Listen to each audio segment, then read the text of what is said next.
qué iniciativas han implementado para instar al Gobierno del Estado la adopción de medidas para declarar la nulidad de los juicios de tribunales militares o civiles por motivos políticos vinculados a la República o a la defensa de la democracia,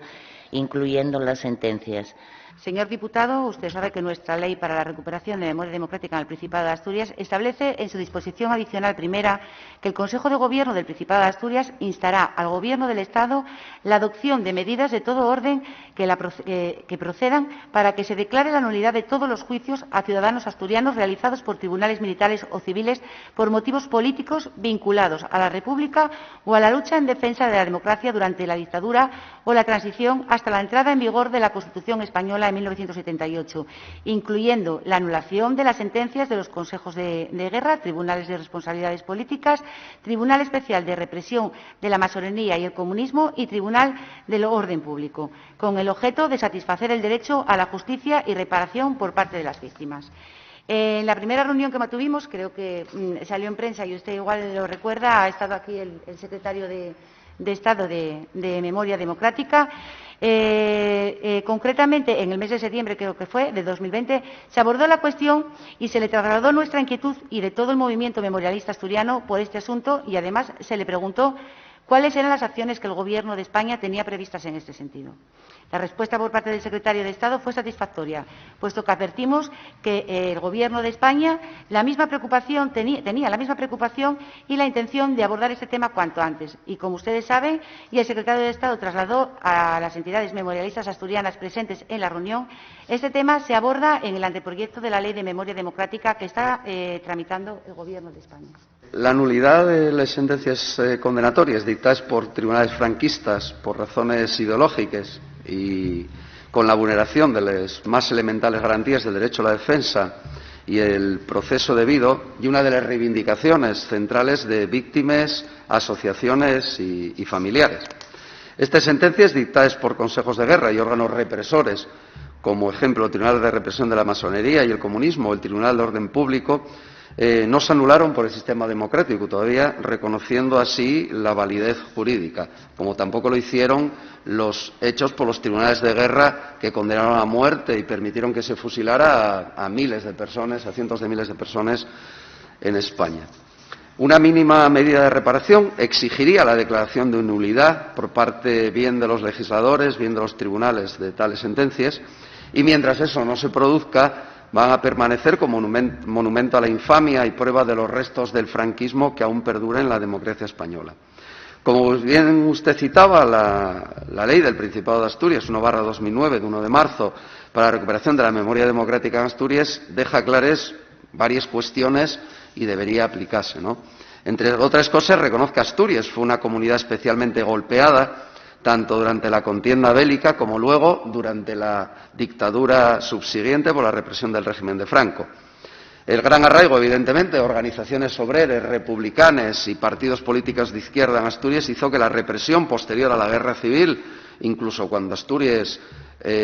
cayó bajo el poder de las tropas franquistas que dieron el golpe de Estado, se cebó especialmente entre las personas trabajadoras organizadas con el fin de suprimir cualquier atisbo de respuesta a la democracia. Como bien dice la ley, y recordará, señora consejera, en 1946 ya Naciones Unidas, en las primeras resoluciones, una de ellas, la 39 de la Asamblea General de 12 de diciembre de ese año, declaró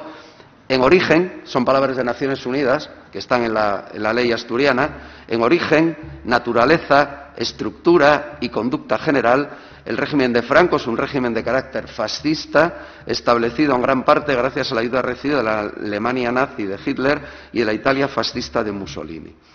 Como también usted recordaba, la disposición adicional primera, la de juicio, la referente a juicios por motivos políticos, deja clarísimo que el Gobierno de Asturias, el Gobierno del Principado de Asturias, tiene que instar al Gobierno del Estado la adopción de medidas de todo orden que procedan para que se declare la unidad de todos los juicios a ciudadanos asturianos y a ciudadanas asturianas realizados por tribunales militares o civiles por motivos políticos vinculados a la República o a la lucha en defensa de la democracia durante la dictadura o la transición hasta el 78. Lo que estamos pidiendo, señora consellera, es que, además de mantener reuniones, pedimos una actitud proactiva. Y decir que también insten, como lo estamos haciendo desde los partidos de izquierda en esta Cámara, a los grupos políticos, al Parlamento español, al Gobierno español, a que tome las medidas adecuadas para que esto se resuelva de una vez. Porque realmente la nulidad y es lo que venimos reivindicando y lo que venimos pidiendo, porque, como usted sabe, no queremos seguir soportando que los familiares que fueron asesinados, que fueron desaparecidos, que fueran torturados, se cubra todo eso con una especie de pátina de legalidad fascista que lo intentó justificar. Solo, y termino con esto, recordar pues uno de los campos de concentración donde hay decenas de asturianos, que fue el campo de Camposancos, en Galicia, en Aguarda, en la frontera con Portugal, donde allí se trasladó el tribunal militar de Sisión a juzgar a la cantidad de asturianos y de asturianas que fueron allí presos, asturianos fundamentalmente, y que fueron asesinados. Entonces, por favor, señora consejera, pedimos la máxima proactividad por parte del Gobierno de Asturias. Muchas gracias, presidente. Como le decía, fue una de las cosas que se abordó junto con las entidades memorialistas al secretario de Estado, porque insisto que es una inquietud y es una preocupación que tenemos tanto desde el Gobierno como las entidades memorialistas de la región, ¿no? Haciendo referencia al anteproyecto de ley de memoria democrática que antes le comentaba, que se está tramitando desde el Gobierno de España, en el apartado de reconocimiento general a las víctimas, establece como expresión del derecho a la ciudadanía a la reparación moral y a la recuperación de su memoria personal, familiar y colectiva el carácter radicalmente nulo de todas las condenas, sanciones y cualesquiera formas de violencia personal producidas por razones políticas, religiosas, de conciencia o creencia religiosa durante la Guerra Civil, así como las sufridas por las mismas causas durante la dictadura. En este mismo anteproyecto se declara la ilegitimidad de los tribunales, jurados y cualesquiera otros órganos penales o administrativos que durante la Guerra Civil se hubieran constituido para imponer por motivos políticos, ideológicos, de conciencia o creencia religiosa, condenas o sanciones de carácter personal, así como la ilegitimidad y nulidad de sus resoluciones. También se señala expresamente en el anteproyecto, por ser contrarios a derecho y vulnerar el derecho a un juicio justo, la ilegitimidad del Tribunal de la Masonería y del Comunismo, el Tribunal de Orden Público, así como los tribunales de responsabilidades políticas, consejos de guerra, constituidos por motivos políticos, ideológicos y de conciencia. Se reconoce en este anteproyecto el derecho a una declaración de reparación y de reconocimiento personal a estas víctimas, derecho que pueden solicitar también sus familiares, entendiéndose por tales a la persona cónyuge de la víctima o persona ligada por análoga relación o afectividad a los descendientes y sus colaterales hasta el cuarto grado. Serán los departamentos competentes en materia de memoria democrática quienes expidan esta declaración. En ese sentido, la Oficina de Víctimas de Asturias acompañará y guiará a las personas e instituciones que lo necesiten para la consecución de esta reparación. Por todo ello, el Gobierno de Asturias firmará un convenio con el Ministerio de Defensa para la digitalización de la documentación asturiana que se encontraba en el archivo de Oviedo y que fue trasladada al Archivo Militar de Ferrol, con el fin de que esté depositada en el Archivo Histórico de Asturias, que permita un mayor acceso a investigaciones de los propios familiares.